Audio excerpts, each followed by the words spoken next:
Здравейте, приятели! На 12 април събота в хотел Шератон партията проведе своята национална партийна конференция. Конференцията мина под мотото за социална България и всички бяхме убедени и сме убедени, че и времето, и темата бяха оцелени точно. Само няколко дни след това бяха извършени промените в кабинета и според всички оценки те бяха направени в името на засилване на социалната политика, засилване на социалния вектор в управлението на страната. Каква е нашата оценка? Ние смятаме, че действително българското общество се нуждае от една силна социална политика, нуждае се от силна социална държава. Такава социална държава, каквато има в повечето страни на Европейския съюз. Знаем, че пътя до там няма да е лесен, но нашата страна, нашето общество трябва да започне този път още от сега.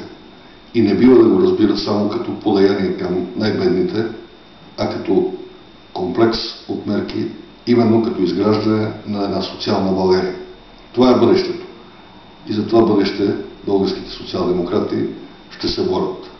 Колкото до промените в състава на Министерския съвет, те още един път доказаха, че тристранната коалиция има вътре в себе си заложени огромни проблеми, идеологически проблеми, които прерастват и в кадрови, и това им пречи да бъде последователна и да бъде напълно ефективна в управлението. Ние виждаме от страна на БСП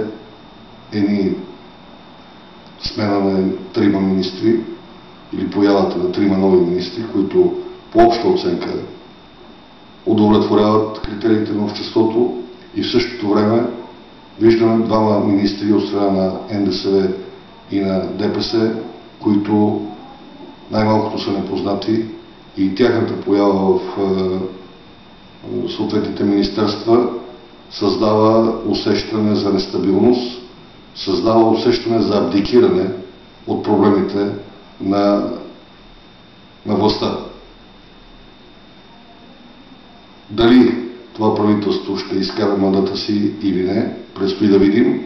За българските социал-демократи е важно обаче заложените социални цели да бъдат постигнати и ние ще се борим и днес, и утре за това. Благодаря.